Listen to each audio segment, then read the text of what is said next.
Jesus Christ made the doctor pay for refusing to treat a poor baby, and time stood still.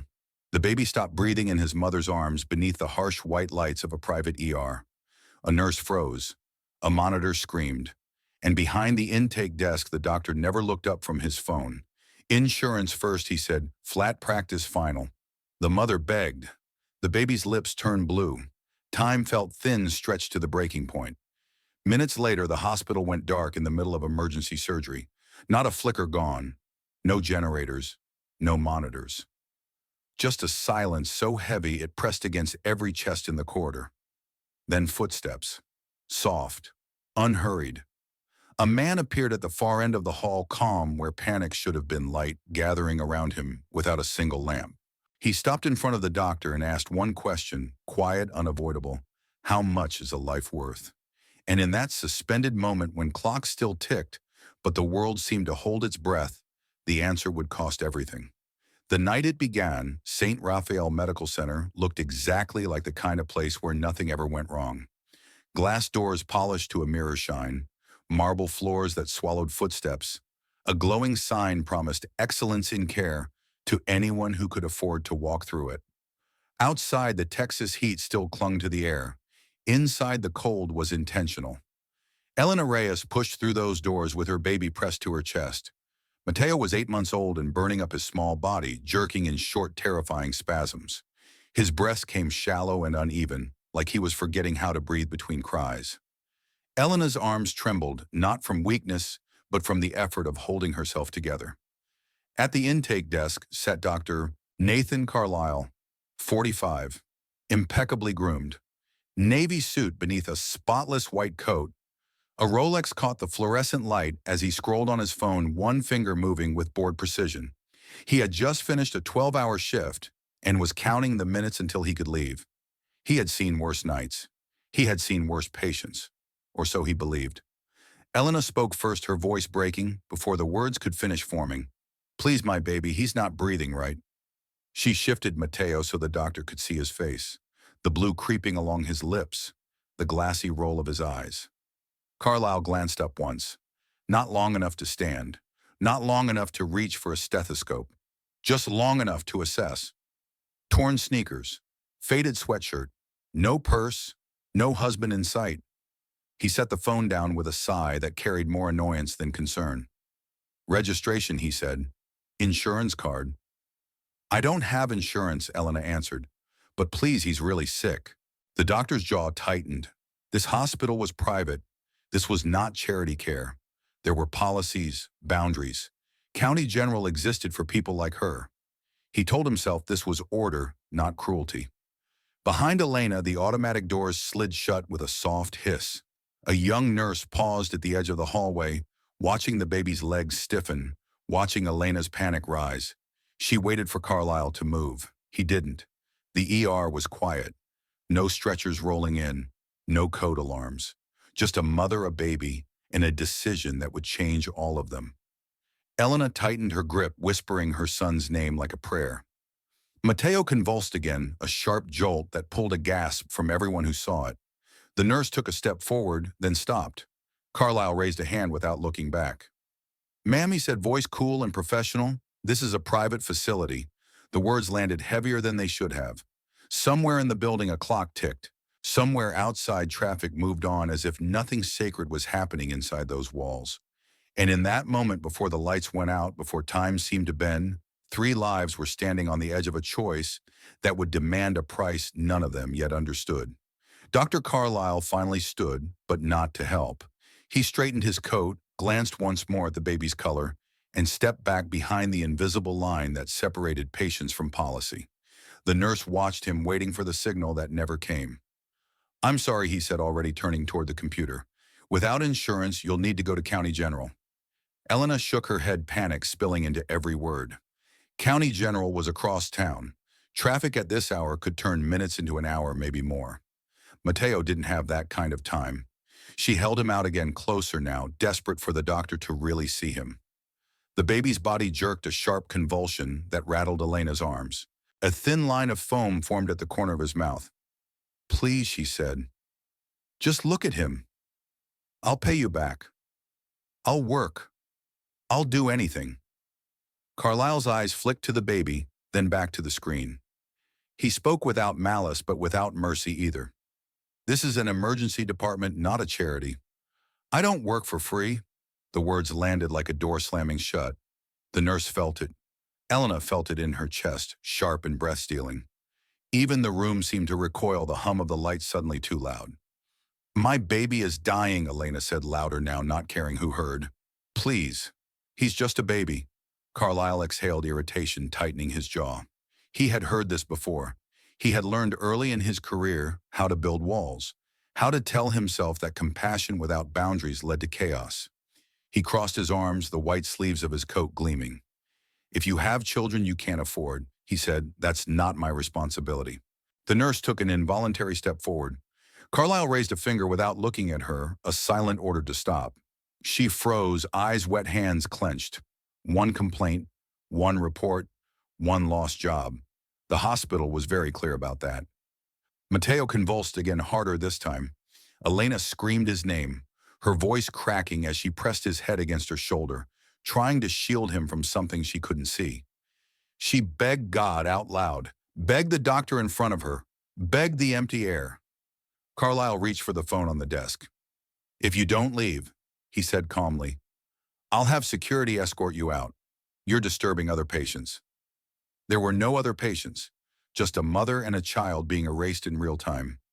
Something inside Elena broke, not loudly, not all at once, but enough. She backed away, clutching Matteo to her chest. The nurse whispered, I'm sorry, though. She didn't know if Elena heard it. The automatic doors slid open as Elena stumbled toward them, and the cool, controlled world of St. Raphael pushed her back out into the night. Behind her, the doors closed with a soft, final sound.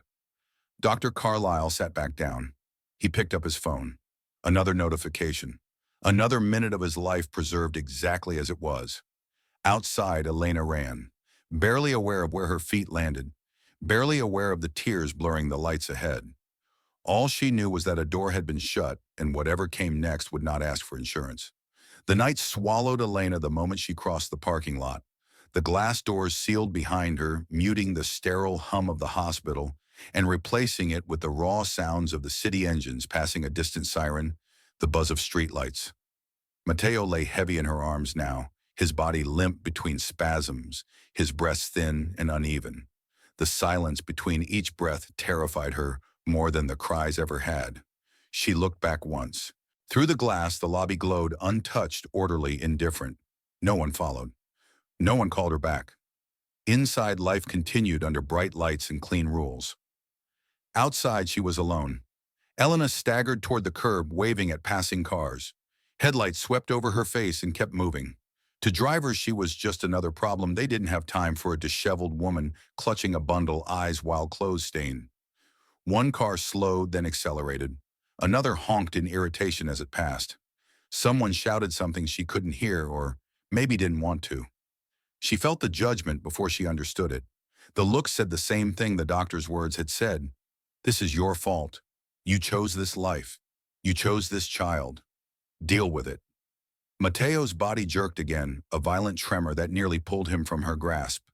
Elena pressed her cheek to his burning forehead, whispering his name over and over, as if repetition alone could anchor him to this world. Her prayers came out, tangled half words, half sobs, addressed to a God she wasn't sure was listening anymore. Across the street, a security guard leaned against a post watching. He shifted his weight, looked away, pretended not to see. At the hospital entrance, the young nurse stood frozen just inside the doors, hands clasped so tightly her knuckles had turned white. She wanted to run. She wanted to scream at someone. But the rules pressed down on her too. Bills, rent, a family depending on her paycheck. Compassion had consequences here. Elena felt smaller with every step, as if the world itself were shrinking her down to something easily ignored.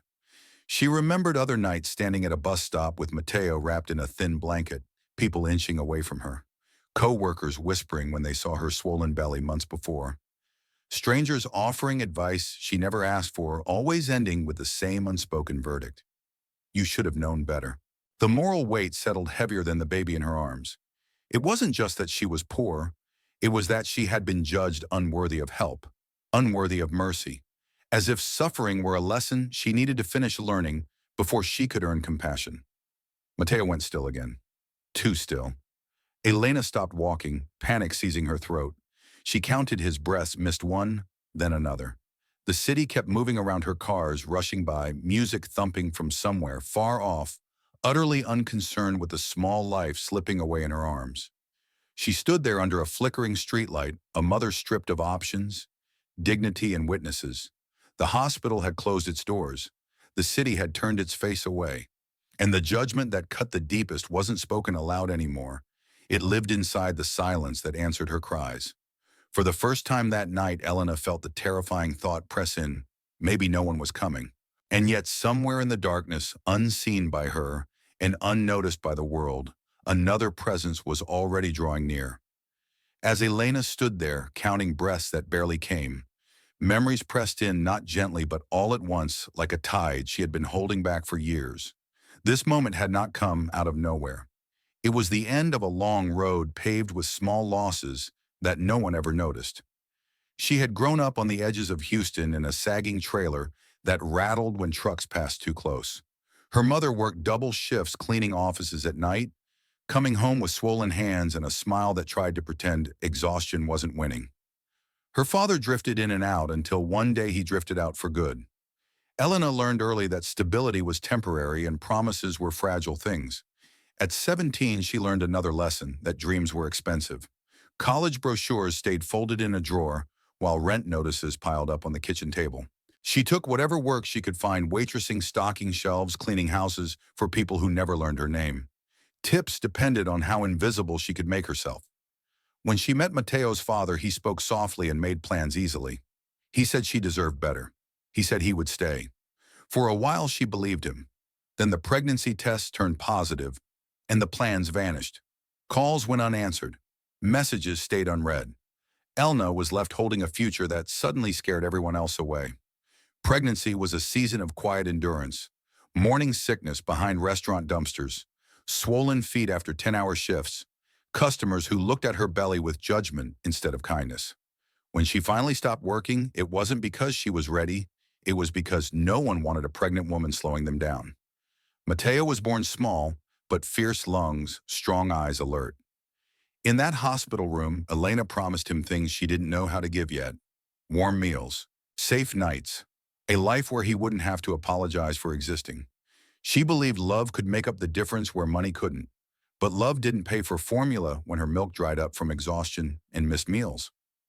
Love didn't stretch diapers far enough. Elena learned the price of everything by heart. Which bills could wait, which groceries could be skipped, which aches were normal enough to ignore. She counted dollars and days with the same anxious precision. When Mateo got sick, she tried to manage it the way she managed everything else, quietly without asking for help. A cool cloth, a whispered prayer, telling herself it would pass. But the fever climbed anyway, turning his small body into something too hot to hold, too fragile to trust. By the time she ran for the hospital, she had already spent years being told in 100 subtle ways that the world did not owe her anything. That hardship was a consequence. That motherhood without money was a failure of character. Standing alone under the streetlight, Elena understood something with painful clarity. This wasn't just about insurance or paperwork. It was about how easily a lifetime of struggle could be used to justify turning away in a moment that mattered most. She tightened her arms around Mateo, her past and her present colliding in her chest. Every choice she had ever made seemed to lead to this single point this night, this corner, this silence.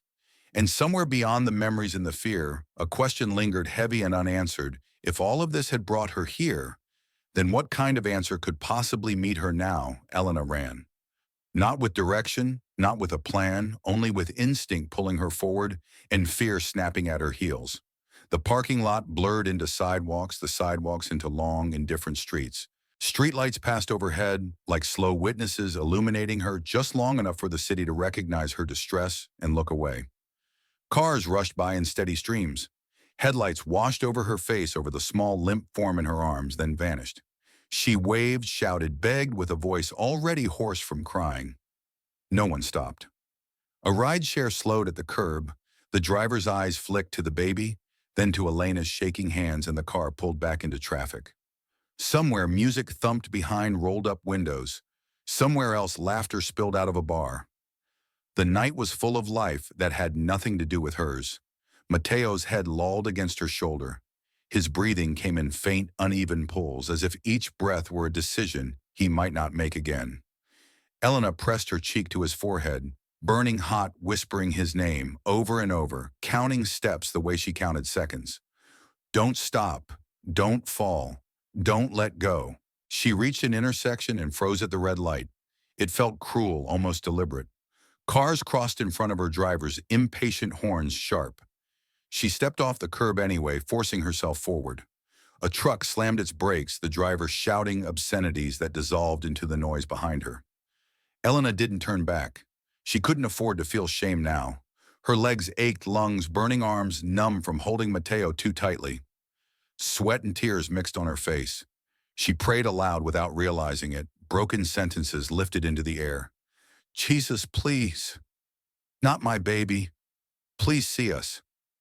The words didn't feel polished enough for a miracle, but they were all she had. At a bus stop, a small group of people waited under the shelter's light. They watched her approach, then subtly shifted away, creating space as if fear were contagious.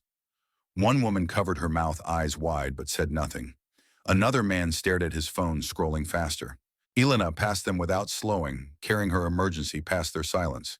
The city seemed designed to test endurance. Long blocks with no help. Closed storefronts with metal grates pulled down like clenched fists. A convenience store glowed in the distance. She banged on the glass, shouting for help. The clerk looked up, shook his head, and pointed to a sign closed. Mateo convulsed again, a small, violent jolt that nearly sent Elena to her knees. She caught herself on a light pole, gasping, heart-hammering. For a moment, the thought pressed in too heavy to ignore that she might be too late, that all her running would end here under buzzing lights and empty skies. Around her, the city kept moving, uncaring and efficient. Schedules were kept. Routes were followed. Rules were obeyed. There was no space built into the system for a mother running out of time. Elena pushed off the pole and ran again, slower now, desperate not to drop what mattered most. The distance ahead felt endless. The night offered no answers, no mercy, only the cold truth that she was unseen. And yet, just ahead, at the edge of a dimly lit block where the shadows grew deeper, something waited. Not an ambulance, not a crowd, just a quiet interruption in the city's indifference, one that would change the direction of her steps and everything that followed. At the end of the block, where the street narrowed and the noise thinned, Elena finally slowed.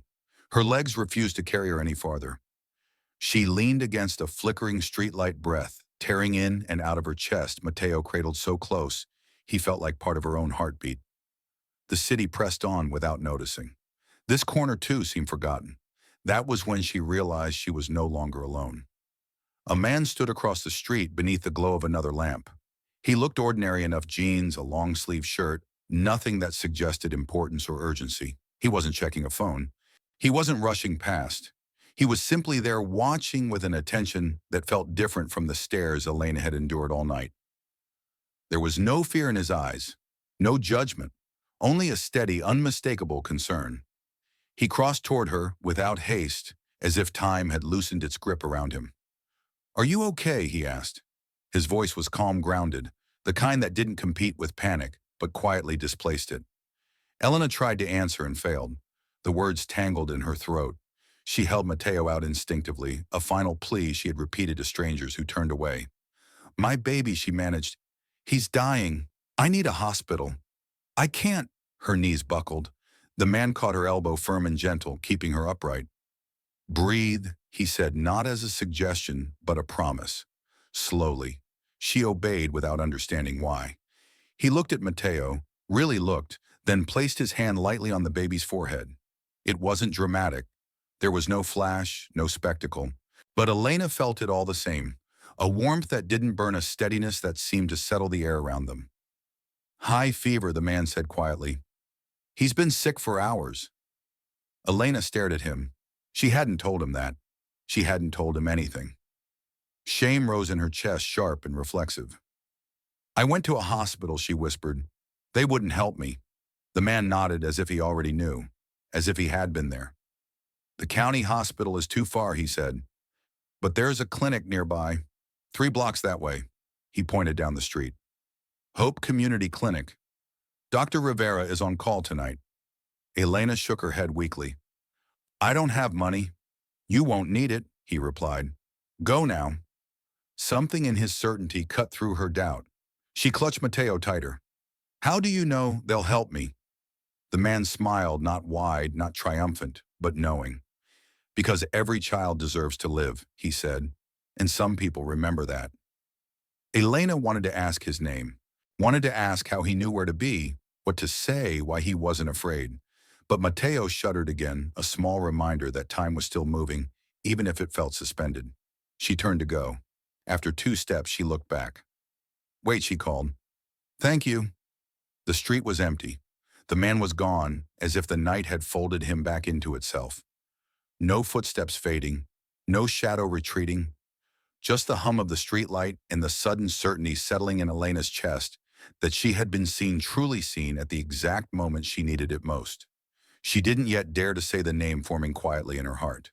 But later, when she would remember the warmth of that hand, the calm of that voice, and the way hope had re-entered the world beneath a broken street lamp, she would know the truth. Jesus Christ had met her there, not in glory, not in thunder, but in the simple form of a stranger who refused to walk past suffering. Hope Community Clinic sat between 2 aging brick buildings, its blue sign humming softly above a narrow doorway.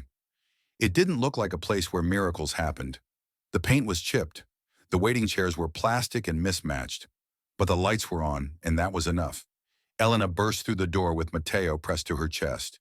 Her shoes skidded on the worn tile as her voice finally broke free. Please, my baby, please help.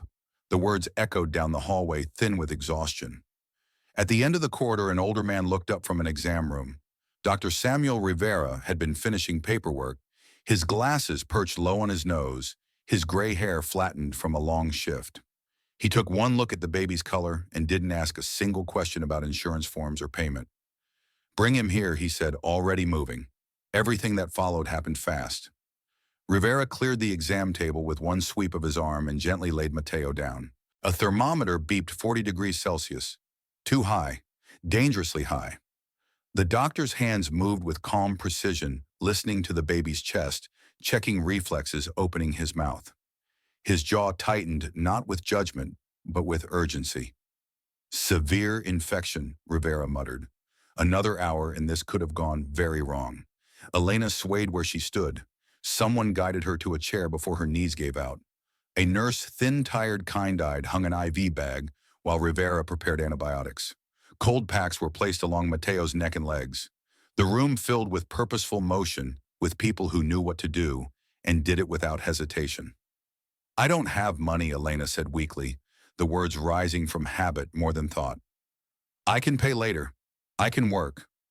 Rivera didn't look up. We treat first, he said. Money is never the emergency. The IV drip began its steady rhythm. Minutes passed, then more. Mateo's convulsions slowed, then stopped. His breathing evened out, shallow at first, then stronger. Color crept back into his cheeks, faint but unmistakable. Elena watched every change as if afraid blinking might undo it. When Mateo finally opened his eyes, dull, unfocused, but alive, her chest collapsed inward. She sobbed, covering her mouth with both hands, years of fear and restraint breaking all at once. Rivera placed a reassuring hand on her shoulder. He's going to be okay, he said quietly. You got him here in time. Time. The word echoed. Elena thought of the streetlight, the stranger's voice. Go now. Mateo slept after that, his small body relaxed against the thin clinic blanket. Rivera returned with a brown paper bag and set it beside Elena's chair. Inside were antibiotics for 7 days and 2 cans of infant formula. These were donated, he said gently. Take them, and bring him back tomorrow so I can check him again. Elena nodded, unable to speak. As she gathered her things, Rivera paused, curiosity finally surfacing. How did you find us, he asked. Elena hesitated. A man told me, she said. On the street. Rivera smiled faintly as if he had heard variations of that answer before. This city has a way of sending help when it's needed, he said. Sometimes it just doesn't look the way we expect. Elena stepped back into the night holding a living child. The city hadn't changed. The streets were still rough. The future was still uncertain. But something essential had shifted. The miracle hadn't come with thunder or spectacle. It came with open doors, steady hands, and compassion that asked no questions. And that was enough to save a life. 2 weeks later, life appeared to have settled back into its familiar rhythm. Mateo slept through the night again. His fever never returned. Elena carried him through her days with a new tenderness, as if every breath he took were a fragile gift she was still afraid to unwrap. Then one afternoon, the sound of sirens cut through the air. Elena was standing near a bus stop when an ambulance tore past lights, flashing urgency unmistakable. Close behind it raced a black luxury sedan, weaving through traffic with reckless impatience. Something about the car made her stomach tighten. The make, the color, the way it followed the ambulance like a shadow that refused to fall behind. As the vehicles disappeared down the street, Elena felt a pull she couldn't explain. Minutes later, another siren echoed, this one closer, louder. She turned and saw the same ambulance screeching to a stop outside St. Raphael Medical Center, the private hospital where the doors had been closed to her. Elena crossed the street slowly, Mateo asleep against her chest, drawn forward by a quiet unease. The sedan skidded into the drop-off lane. Its driver's door flew open and Dr. Nathan Carlisle stumbled out.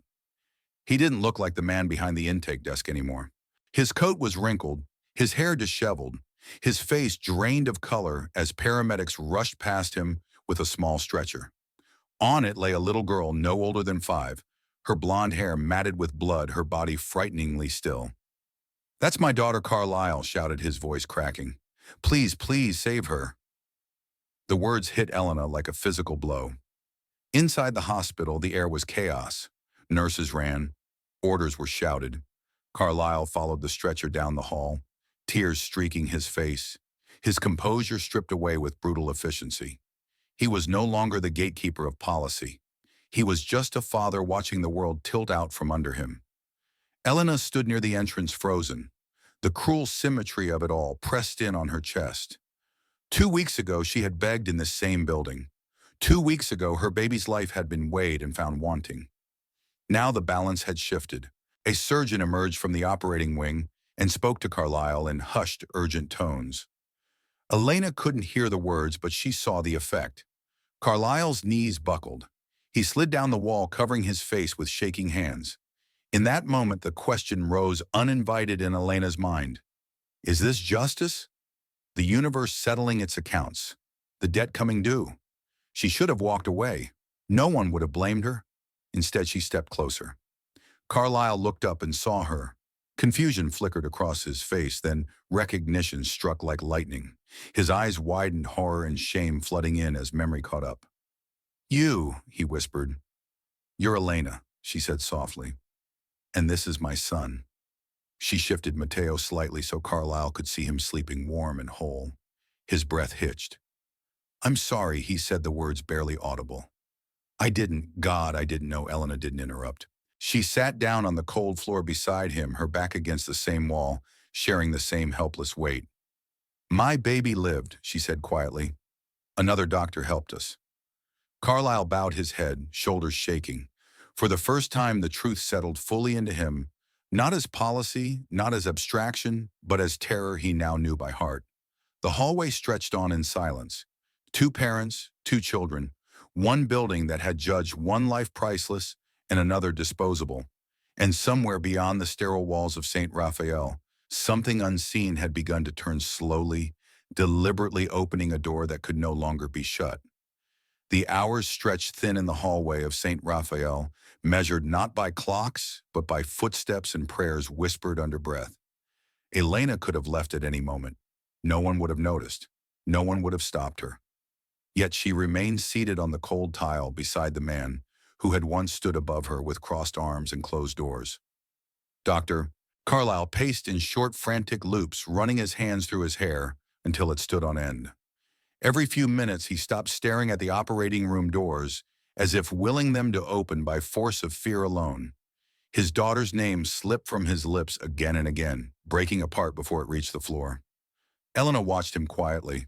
She recognized the rhythm of his panic, the helpless calculations, the bargaining with God, the desperate hope that if he stayed alert enough, faithful enough, something might change. 2 weeks ago, those same emotions had torn through her chest in this very building. A nurse passed with a paper cup of coffee and paused, unsure who it was for. Elena reached out and took it, then held it up to Carlyle. He looked at the cup as if it were an object from another world. "You should drink something," she said. He stared at her, disbelief and confusion mixing with shame. "Why are you still here?" he asked hoarsely. "After what I did to you." Elena didn't answer right away. She glanced down at Mateo, asleep against her shoulder, his small chest rising and falling with quiet certainty. "Because I know what this feels like," she said at last. "And no one should go through it alone." Carlyle's composure finally collapsed. He sank down beside her, burying his face in his hands. "I was wrong," he said, the words raw and unfiltered. "I told myself it was policy, procedure. But I saw your baby. I knew. And I still turned you away." Elena listened. She didn't rush him toward comfort. She didn't excuse what he had done. Forgiveness, she understood now, wasn't pretending pain never happened. It was choosing what to do with it. "When your child is dying," she said softly, "everything else disappears. Money, status, rules. You're not a doctor anymore. You're just a parent praying for one more breath." Carlyle looked at her, then really looked. Not as a case, not as a problem. As someone who had stood where he was standing now and survived it. His eyes filled again, but this time with something deeper than fear. "I don't deserve this," he whispered. "No," Elena said gently, "but none of us earn mercy. We receive it." They waited like that, side by side, the hum of machines behind the walls and the slow march of time pressing in. Elena stayed through the night. She stayed through the long silences and the sudden bursts of activity. She stayed even when exhaustion dragged at her bones. And in staying, something shifted. Carlyle stopped pacing. He stopped calculating. He began to pray, not out of habit or performance, but desperation stripped bare. Elena bowed her head beside him, her forgiveness unfolding not in words but in presence. This was how it began, not with apologies spoken perfectly, not with justice delivered cleanly, but with a woman who chose not to walk away when she finally had the right to. In that hallway, beneath fluorescent lights and unanswered questions, forgiveness took its first step. The moment came without warning. In the middle of the night, as surgeons worked behind closed doors and prayers pressed against the ceiling, the lights flickered once then died. Not dimmed, not staggered, gone. The hallway fell into darkness, so complete it felt physical, as if something had been laid over the building. Monitors fell silent. Ventilators stopped their steady rhythm. Somewhere down the corridor, a voice shouted for backup power. Another answered that the generator wasn't responding. Footsteps ran. Someone cursed. Someone else prayed out loud. Dr. Carlyle froze. He turned toward the operating room doors, his face drained of color. "No," he whispered. "No, no, my daughter is in surgery." He lunged forward, pounding once against the door before a nurse pulled him back. "Please," he begged. "Please." Elena caught his arm. Her grip was steady. "Pray," she said. He stared at her, as if the word were foreign. "What pray?" she repeated. "It's all we have left." Carlyle's knees buckled. He dropped to the floor, hands shaking as they came together for the first time, not in routine, not in performance, but in surrender. Words failed him. All that came out was breath and tears. Then the noise fell away. Not gradually, completely. The shouting stopped. The running ceased. Even the distant sirens outside seemed to fade. The building stood suspended in a silence so deep it felt like the world itself had paused, holding its breath. At the far end of the corridor, a figure appeared. He walked toward them without sound, as if the floor no longer resisted his steps. He wore simple clothes, nothing that marked authority or status. Yet the space around him seemed to brighten, not with harsh light, but with clarity. Elena felt at first a warmth that rose through her chest, a recognition she had carried since the streetlight. "Dr." Carlyle looked up.